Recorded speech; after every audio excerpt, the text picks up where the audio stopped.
कहानी की शुरुआत जापान के प्रिजन आइलैंड से होती है, जहां गन यानी गार्डियन यूनिट ऑफ नेशन की एक हाई सिक्योरिटी जेल मौजूद थी। यहीं पर एक बेहद खतरनाक प्राणी को कैद करके रखा गया था। उसका नाम था शैडो। शैडो पिछले 50 सालों से गहरी नींद में बंद पड़ा था, लेकिन अचानक लैब का सिस्टम हैक होने लगता है, अलार्म बजने लगते हैं और उसी पल शैडो की आंखें खुल जाती हैं। पूरी फैसिलिटी में अफरा तफरी मच जाती है। वहां मौजूद ऑफिसर कुछ भी कंट्रोल नहीं कर पा रहे थे। वो तुरंत हथियार लेकर शैडो को रोकने के लिए उसकी कैद वाली कैप्सूल के पास पहुंचते हैं, लेकिन शैडो एक ही पंच में उस कंटेनर को तोड़ देता है और फिर वो अपनी टेलीपोर्टेशन और सुपर स्पीड का इस्तेमाल करते हुए गन के सैनिकों को एक एक करके बेहोश करने लगता है। उसकी स्पीड इतनी तेज थी कि कोई उसे ठीक से देख भी नहीं पा रहा था।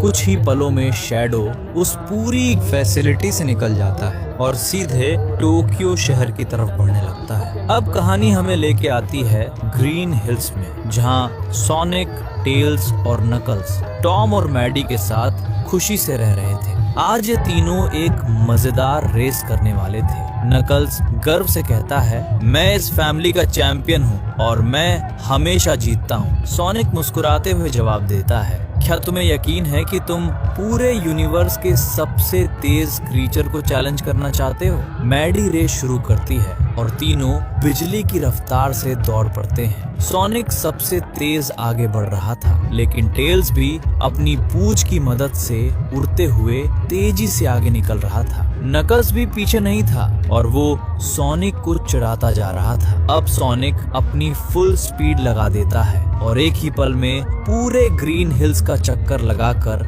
फिनिश लाइन पर पहुंच जाता है। वो खुशी से चिल्लाता है, लेकिन जैसे ही वो देखता है टेल्स और नकल्स पहले से ही वहां खड़े थे। सोनिक हैरान रह जाता है, ये कैसे हो सकता है? मैं कैसे हार गया? जब वो उन्हें छूता है तो उसे पता चलता है कि वो दोनों होलोग्राम थे, जिन्हें टेल्स ने अपने गैजेट की मदद से बनाया था। सोनिक तुरंत वापस स्टार्टिंग पॉइंट की तरफ जाता है और वहां पहुंचते ही टॉम, मैडी और बाकी सभी उसे सरप्राइज देते हैं। आज सोनिक का हैप्पी बी अर्थ डे था। टॉम समझाता है कि ये दिन उस दिन की सालगिरह है जब सोनिक पहली बार पृथ्वी पर आया था, इसलिए बर्थडे की जगह उन्होंने इसे बी अर्थ डे कहा। अब सोनिक को समझ आता है कि वो रेस सिर्फ उसका ध्यान भटकाने के लिए थी। नकल्स कहता है, हम तुम्हारे लिए पार्टी करना चाहते थे क्योंकि तुम हमारे हीरो हो। टेल्स भी मुस्कुराते हुए कहता है, अगर तुम यहाँ नहीं होते तो हम कभी दोस्त भी नहीं बनते। टॉम भावुक होकर कहता है, सोनिक, जिस दिन तुम इस धरती पर आए थे उसी दिन से हमारी जिंदगी बदल गई। अब हम सब एक फैमिली हैं और फिर सभी मिलकर पार्टी करने लगते हैं। पार्टी खत्म होने के बाद सोनिक टॉम को धन्यवाद कहता है। फिर वो उस पुरानी गुफा में जाता है जहां वो पृथ्वी पर आने के बाद कई सालों तक छिप कर रहा था। टॉम भी उसके पीछे पीछे वहां पहुंच जाता है। गुफा के अंदर टॉम को दीवार पर एक पेंटिंग दिखाई देती है। वो पूछता है, ये किसकी तस्वीर है? सोनिक जवाब देता है, ये लॉन्क्लो है, जिन्होंने मुझे बचपन में पाला था। मैंने ये पेंटिंग इसलिए बनाई ताकि मैं उन्हें कभी भूल न सकूं। सोनिक थोड़ा भावुक होकर कहता है, मुझे अभी भी उनकी बहुत याद आती है। क्या तुम्हें लगता है कि उन्हें मुझ पर गर्व होगा? टॉम शांत आवाज में जवाब देता है, तुमने बचपन में बहुत कुछ खोया है, लेकिन उस दर्द ने तुम्हें बुरा इंसान नहीं बनाया। तुम चाहे कितना भी गुस्सा क्यों ना हो, दिल से हमेशा एक अच्छे हेजहोग रहोगे। वो आगे कहता है, जिंदगी हर मोड़ पर हमारी परीक्षा लेती है, लेकिन हमारे पास हमेशा एक चुनाव होता है। हम बुराई का रास्ता चुनते हैं या अच्छाई का। और जब हम अपने दिल की सुनते हैं तो अक्सर हम सही रास्ते पर होते हैं। सोनिक मुस्कुराकर कहता है, अगर तुम मेरे साथ नहीं होते तो शायद मैं आज बिल्कुल अलग हेजहोग होता। उधर शैडो अब टोक्यो पहुंच चुका था। वो शहर की स्क्रीन पर साल देखता है और गुस्से से भर जाता है। उन्होंने मुझे 50 साल तक कैद रखा। तभी गन के सैनिक वहां पहुंच जाते हैं और शैडो को चारों तरफ से घेर लेते हैं। शैडो गुस्से में कहता है, मुझे अकेला छोड़ दो, और फिर वो अपनी शक्तियां एक्टिवेट कर देता है। कुछ ही सेकंड में वो सभी सैनिकों को हरा देता है। उधर ग्रीन हिल्स में सोनिक और उसके दोस्त आराम से बोनफायर के पास बैठकर मशरूम पका रहे थे। तभी अचानक आसमान से एक हेलीकॉप्टर उतरता है। उसमें से उतरती है गन की डायरेक्टर रॉकवेल। वो सोनिक से कहती है, टोक्यो में एक बहुत बड़ी समस्या पैदा हो गई है और मुझे कमांडर वॉल्टर्स ने तुम्हें बुलाने के लिए भेजा है। कमांडर वॉल्टर्स वही व्यक्ति थे जिन्होंने गन संगठन की स्थापना की थी। नकल्स हैरानी से पूछता है, हमारा नाम टीम सोनिक किसने रखा? सोनिक मुस्कुराते हुए कहता है, मुझे तो ये नाम काफी पसंद आया। फिर वो टॉम और मैडी से कहता है, तुम लोग खाना फ्रिज में रख दो, अब टीम सोनिक लोगों को बचाने के लिए निकल रही है। तीनों हेलीकॉप्टर में बैठते हैं और टेलीपोर्टेशन रिंग की मदद से सीधे टोक्यो पहुंच जाते हैं। जैसे ही वो शहर के ऊपर पहुंचते हैं, उन्हें एक भयानक धमाका दिखाई देता है। पूरा टोक्यो अफरा तफरी में डूबा हुआ था। तीनों लड़ाई के लिए तैयार हो जाते हैं। सोनिक मजाक में कहता है, हमें नहीं पता हमारा विलन कौन होने वाला है, चाहे वो गॉडजिला हो या फिर कोई किटी, हम उसे संभाल ही लेंगे। ये कहते ही तीनों हेलीकॉप्टर से छलांग लगा देते हैं और एकदम हीरो स्टाइल में जमीन पर लैंड करते हैं। लेकिन वहाँ चारों तरफ तबाही फैली हुई थी। उन्हें समझ ही नहीं आता कि यहाँ आखिर हुआ क्या है। तभी अचानक एक कार उनके ऊपर आकर गिरती है। नकल्स तुरंत उसे पकड़कर सबको बचा लेता है और तभी उनके सामने शैडो आ जाता है। तीनों उसे देखकर हैरान रह जाते हैं। टेल्स धीरे से कहता है, सोनिक, ये तो बिल्कुल तुम्हारी तरह दिखता है। सोनिक पूछता है, तुम कौन हो और मेरे जैसे क्यों दिखते हो? शैडो ठंडी आवाज में जवाब देता है, मेरा समय बर्बाद मत करो, यहाँ से चले जाओ, इससे पहले कि मैं तुम्हें चोट पहुँचा दूं। सोनिक शांत रहने की कोशिश करता है, हम तुमसे लड़ना नहीं चाहते, हम आराम से बैठकर बात कर सकते हैं। लेकिन शैडो कहता है, तुम गन के हेलीकॉप्टर से आए हो, इसलिए मुझे तुमसे कोई बात नहीं करनी। नकल्स को गुस्सा आ जाता है। वो तुरंत शैडो पर पंच मारने बढ़ता है, लेकिन शैडो टेलीपोर्ट होकर उसके सामने आ जाता है। वो नकल्स का हाथ मरोड़ देता है और उसे बुरी तरह जमीन पर गिरा देता है। सोनिक और टेल्स तुरंत नकल्स को संभालते हैं। अब तीनों मिलकर लड़ने के लिए तैयार हो जाते हैं। नकल्स कहता है, ये सोनिक से भी ज्यादा ताकतवर है। सोनिक जवाब देता है, तो हमें इसे मिलकर हराना होगा। लेकिन तभी शैडो फिर टेलीपोर्ट करता है और अचानक उनके पीछे आकर हमला कर देता है। वो सोनिक को पकड़कर आसमान में ले जाता है और उसे नीचे फेंक देता है। फिर कहता है, तुम सब बहुत कमजोर हो। शैडो अपनी बाइक पर बैठता है और वहाँ से जाने लगता है। जाते जाते वो चेतावनी देता है, मेरा पीछा करने की कोशिश मत करना। लेकिन सोनिक इतनी आसानी से हार मानने वाला नहीं था।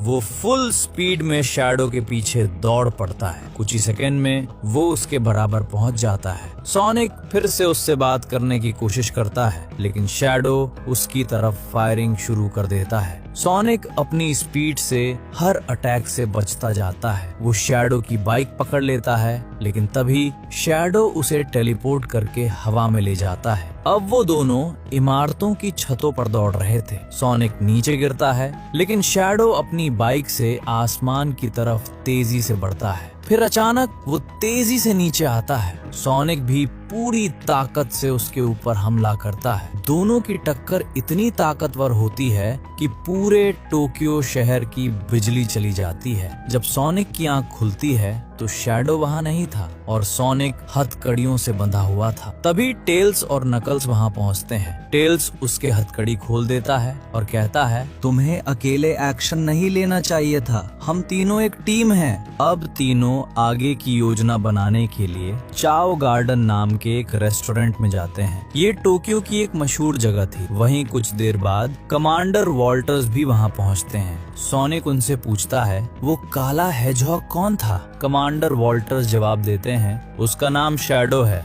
और उसकी कहानी तुम्हारी तरह ही शुरू हुई थी। लेकिन जहाँ तुम्हें इस धरती पर दोस्त और परिवार मिले, वहीं शैडो को सिर्फ दर्द और नुकसान मिला। फिर वो शैडो की कहानी बताते हैं। लगभग 50 साल पहले जब एक उल्का पिंड ओक्लाहोमा में गिरा तो उसके अंदर से शैडो मिला था। शैडो के पास एक अनोखी शक्ति थी, केओस एनर्जी। उसकी शक्ति इतनी अद्भुत थी कि वैज्ञानिक भी हैरान रह गए। उन्हें लगा कि इस शक्ति से इंसानियत को एक नए युग में ले जाया जा सकता है। लेकिन शैडो की शक्ति बहुत खतरनाक साबित हुई। एक दिन लैब में भयानक दुर्घटना हुई जिससे पूरी लैब तबाह हुई और उसी हादसे में मारिया की मौत हो गई। शैडो की सबसे करीबी दोस्त। इस हादसे के बाद प्रोजेक्ट के लीड वैज्ञानिक डॉक्टर जेरल्ड को दोषी ठहराया गया और उन्हें कैद कर दिया गया। इसके साथ ही शैडो प्रोजेक्ट हमेशा के लिए बंद कर दिया गया। शैडो को कंट्रोल करना किसी के बस में नहीं था, इसलिए उसे स्टेसिस में डालकर हमेशा के लिए सुला दिया गया। लेकिन अब वो फिर से आजाद हो चुका था। सोनिक धीरे से कहता है, अगर शैडो 50 साल से कैद था तो उसे आजाद करने में किसी ने जरूर मदद की होगी। कमांडर वॉल्टर्स कहते हैं, तुम्हारी बात सही हो सकती है, लेकिन शैडो के बारे में बहुत ही कम लोग जानते थे। तभी अचानक रेस्टोरेंट के बाहर कई एग रोबोट्स प्रकट हो जाते हैं और बिना चेतावनी दिए फायरिंग शुरू कर देते हैं। सोनिक तुरंत खतरा भाप लेता है और चिल्लाता है, सब लोग नीचे झुको। लेकिन तब तक बहुत देर हो चुकी थी। कुछ ही सेकंड में एक जोरदार धमाका होता है। एग ड्रोन्स पूरे इलाके को घेर लेते हैं। टेल्स हैरानी से कहता है, ये रोबोट यहाँ कैसे आ सकते हैं? रोबोटनिक तो मर चुका था। पिछली लड़ाई के बाद सभी को यही लगा था कि डॉक्टर रोबोटनिक मर गया है, लेकिन सच्चाई कुछ और थी। उसी समय एक रहस्यमयी बाइकर वहाँ पहुँचता है। उसके पास हाईटेक गैजेट्स थे। वो एक डिवाइस एक्टिवेट करता है और एक ही झटके में सारे एग रोबोट्स को शॉक देकर बंद कर देता है। सोनिक तुरंत उससे पूछता है, तुम कौन हो? लेकिन वो बाइकर बिना कुछ कहे वहाँ से निकल जाता है। उधर कमांडर वॉल्टर्स की हालत बहुत खराब हो चुकी थी। सोनिक उनके पास जाता है। कमांडर उसे एक की कार्ड देते हैं। सोनिक पूछता है, ये क्या है? कमांडर धीमी आवाज में कहते हैं, ये दुनिया के सबसे ताकतवर हथियार की चाबी है। इसे गन ने बनाया था और अब मुझे सिर्फ तुम पर भरोसा है। सोनिक, तुम ही इसे सुरक्षित रख सकते हो। इतना कहकर कमांडर वॉल्टर्स दम तोड़ देते हैं। कुछ ही पलों में गन संगठन के सैनिक वहां पहुंच जाते हैं और पूरे इलाके को घेर लेते हैं। लेकिन तब तक सोनिक और उसकी टीम वहां से निकल चुकी थी। उधर डायरेक्टर रोकवेल कमांडर के पास पहुंचती है। वो उनके शरीर के पास लॉन्च की ढूंढती है, लेकिन उन्हें वहाँ कोई चाबी नहीं मिलती। हाँ, उन्हें कमांडर के हाथ में सोनिक की एक फोटो जरूर मिलती है। रोकवेल गुस्से में कहती है, मुझे उस हेजहॉग पर पहले से ही भरोसा नहीं था, जरूर उसी ने चाबी चुरा ली है। उधर भागते हुए टेल्स सोनिक से पूछता है, हम भाग क्यों रहे हैं?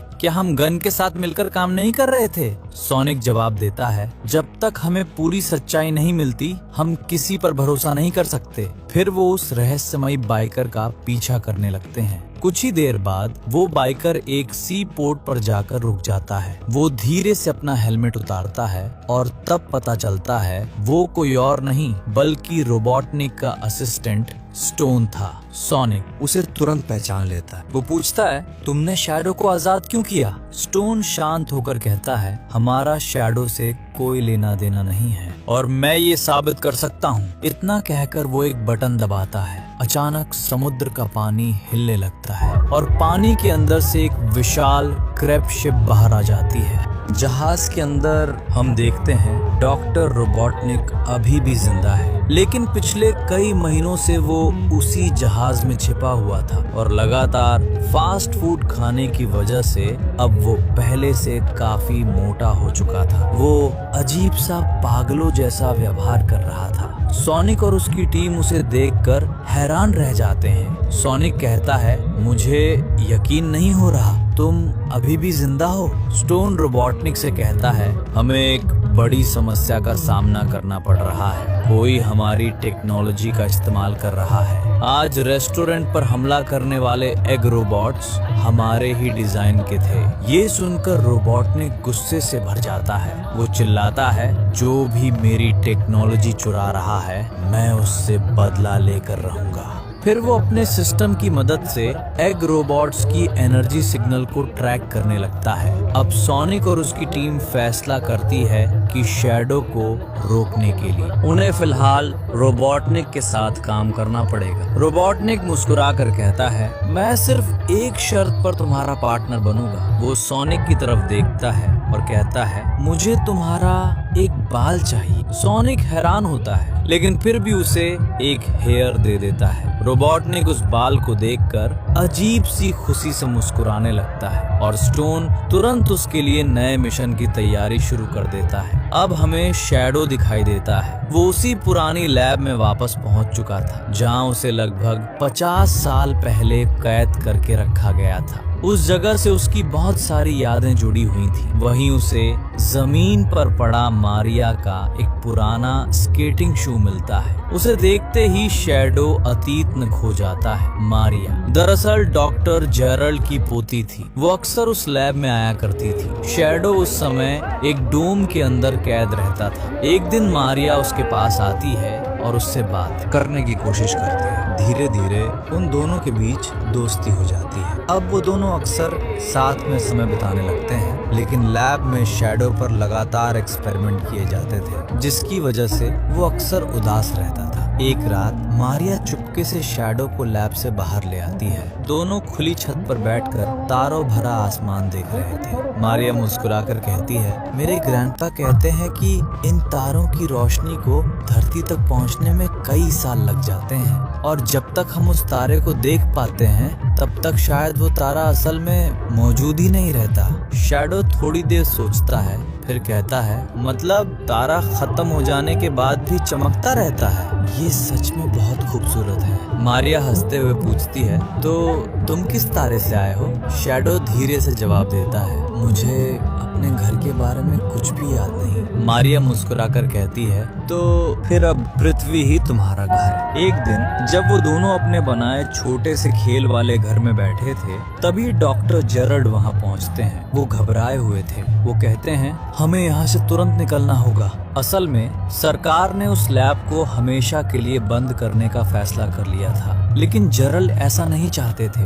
क्योंकि अगर ऐसा हुआ तो शैडो को हमेशा के लिए कैद कर दिया जाता। इसलिए तीनों वहां से भागने लगते हैं। तभी एक सैनिक उन पर हमला करने वाला होता है, लेकिन कमांडर वॉल्टर्स उसे रोकने की कोशिश करते हैं। इस दौरान गलती से एक गोली पास रखे एनर्जी कंटेनर में लग जाती है और अगले ही पल एक भयानक धमाका हो जाता है। धमाका इतना शक्तिशाली था कि सब लोग बुरी तरह घायल हो जाते हैं। जब शैडो को होश आता है तो वो देखता है कि मारिया जमीन पर गिरी हुई है और वो मर चुकी थी। डॉक्टर जेरल्ड और शैडो दोनों पूरी तरह टूट जाते हैं। उसके बाद सरकार डॉक्टर जेरल्ड को गिरफ्तार कर लेती है और शैडो को भी फिर से एक कैद में बंद कर दिया जाता है। इन यादों को याद करते हुए शैडो भावुक हो जाता है। तभी उसे पीछे किसी की आहट सुनाई देती है। वो मुड़कर देखता है और सामने खड़े थे डॉक्टर जेरल्ड। शैडो उन्हें देखकर हैरान रह जाता है। जेरल्ड कहते हैं मुझे पता था तुम एक दिन वापस घर जरूर आओगे। शैडो दुख भरी आवाज में कहता है मैं उस दर्द को भूल नहीं पा रहा। मुझे हर दिन मारिया की याद आती है। जेरल्ड गुस्से में कहते हैं उन लोगों की वजह से मारिया हमसे छीन ली गई।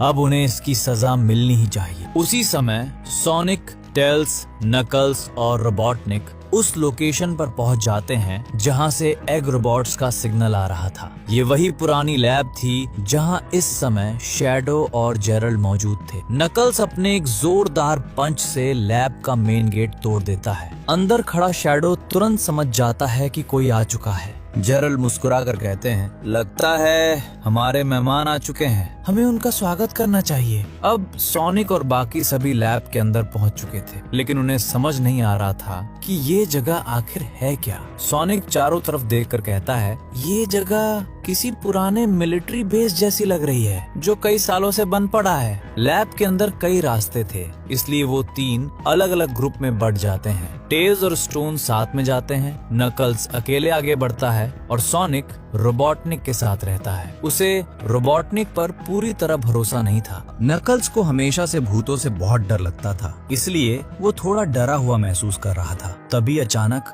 शैडो उसके सामने प्रकट हो जाता है और एक झटके में नकल्स को पकड़ लेता है। उधर शैडो अचानक टेल्स और स्टोन के पीछे भी पहुंच जाता है। दोनों घबरा जाते हैं और शैडो उन्हें भी पकड़ लेता है। इधर सोनिक और रोबोटनिक लैब के एक कमरे में पहुंचते हैं। वहां सोनिक को मारिया का बनाया हुआ छोटा सा खेल का घर दिखाई देता है, साथ ही दीवार पर लगी एक फोटो भी जिसमें शैडो और मारिया खुशी से साथ खड़े थे। ये देखकर सोनिक समझ जाता है कि कभी शैडो की भी एक फैमिली हुआ करती थी। सोनिक रोबोटनिक से कहता है, क्या तुमने कभी सोचा है अगर तुम्हारी भी एक फैमिली होती तो तुम्हारी जिंदगी कैसी होती? शायद तुम सुपर विलन नहीं बनते। रोबोटनिक ठंडी आवाज में कहता है, ये कभी संभव नहीं था, मेरा कोई नहीं है और रोबोटनिक नाम मेरे साथ ही खत्म होगा। तभी सोनिक को जमीन पर किसी के पैरों के निशान दिखाई देते हैं। वो उन निशानों का पीछा करते हुए एक बड़े कमरे तक पहुंच जाता है। ये वही जगह थी जहां कभी शैडो को कैद करके रखा गया था। अचानक शैडो पीछे से सोनिक पर हमला कर देता है। वो गुस्से में कहता है, मैंने तुम्हें पहले ही चेतावनी दी थी, और एक जोरदार पंच मारकर सोनिक को बेहोश कर देता है। उधर रोबोटनिक को अपने पुराने एग रोबोट्स दिखाई देते हैं। उन्हें देखकर वो बहुत खुश हो जाता है। तभी वहाँ एक बूढ़ा आदमी आता है जो धीरे धीरे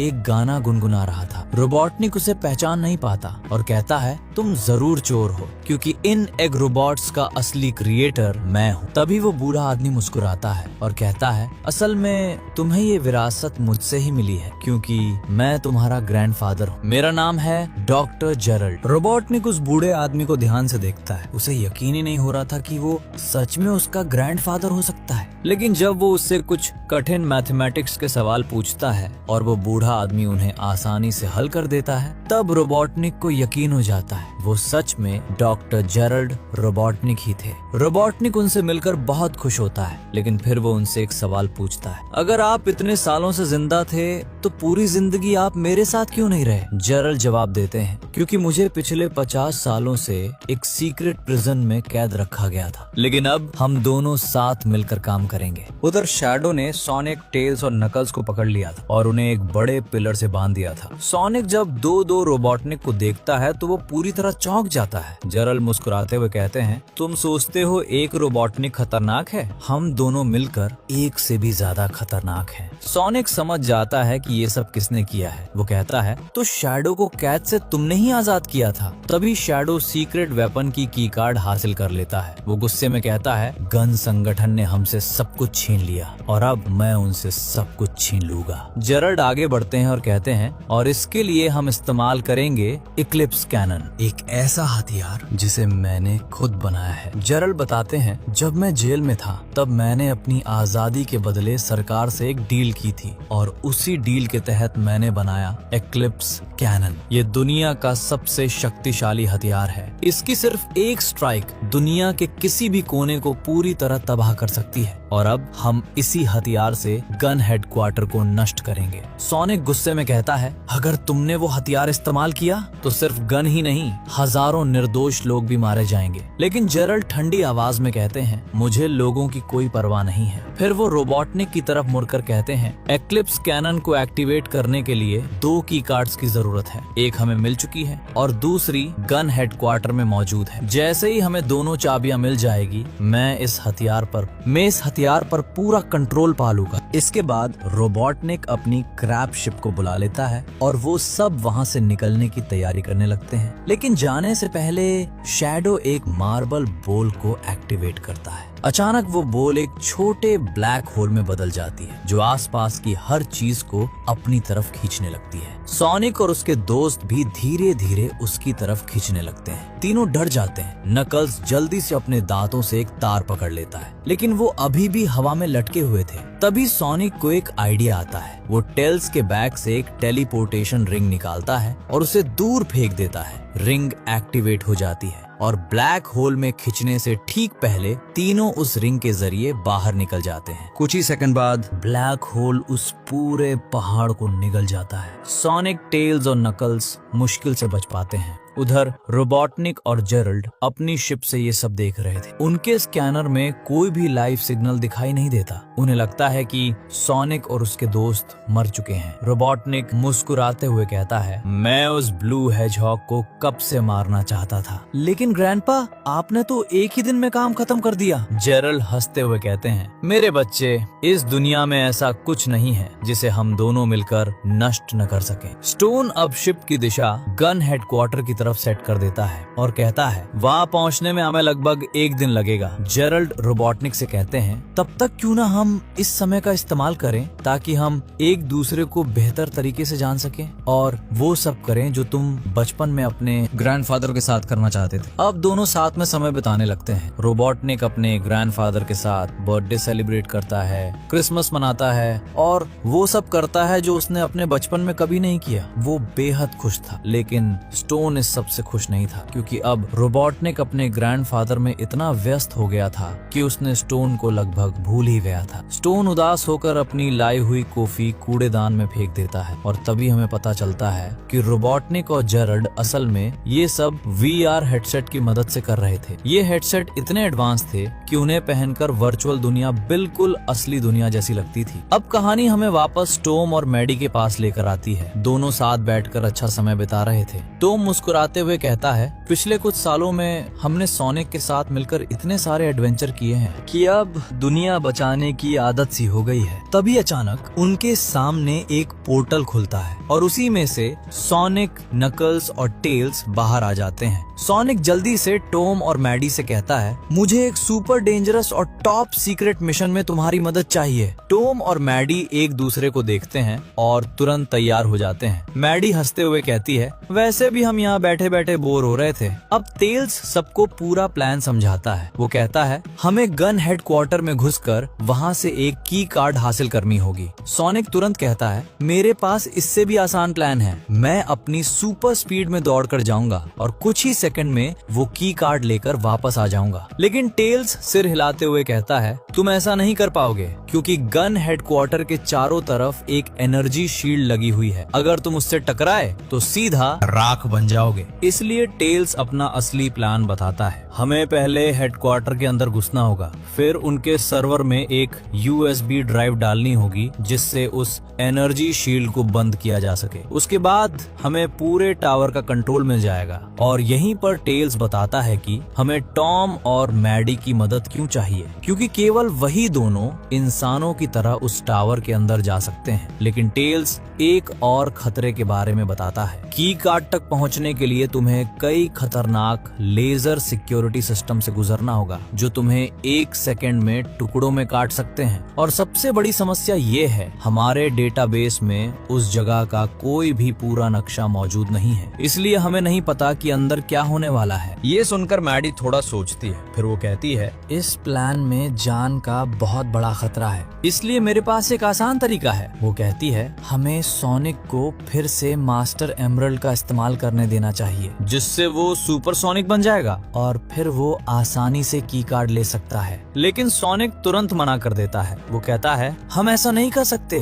मास्टर एमरल्ड बहुत खतरनाक और शक्तिशाली है और हमने वादा किया था कि कोई भी उसका इस्तेमाल नहीं करेगा। इसकी लोकेशन भी सिर्फ नकल्स को ही पता है। नकल्स गंभीर आवाज में कहता है, मैं मास्टर एमरल्ड का गार्डियन हूँ और जो भी उस एमरल्ड को मुझसे छीनने की कोशिश करेगा वो मेरा दुश्मन होगा। सोनिक फिर टॉम और मैडी की तरफ देखता है और कहता है, तुम दोनों ने हमेशा मुझे सही रास्ता चुनना सिखाया है और टेल्स का प्लान ही सही रास्ता है। टॉम और मैडी एक दूसरे को देखते हैं और आखिरकार मिशन के लिए तैयार हो जाते हैं। अब सब मिलकर गन हेडक्वार्टर की तरफ जाने की तैयारी करते हैं। शैडो का गुस्सा अभी खत्म नहीं हुआ है। इक्लिप्स कैनन अभी भी एक्टिवेट होना बाकी है और दुनिया के ऊपर एक बहुत बड़ा खतरा मंडरा रहा है। सोनिक और उसके दोस्तों को अभी गन हेडक्वार्टर में घुसकर वो दूसरी की कार्ड हासिल करनी होगी। लेकिन सवाल ये है, क्या वो इतने खतरनाक मिशन को पूरा कर पाएंगे? क्या शैडो को उसके दर्द से बाहर लाया जा सकेगा या फिर उसकी नफरत पूरी दुनिया को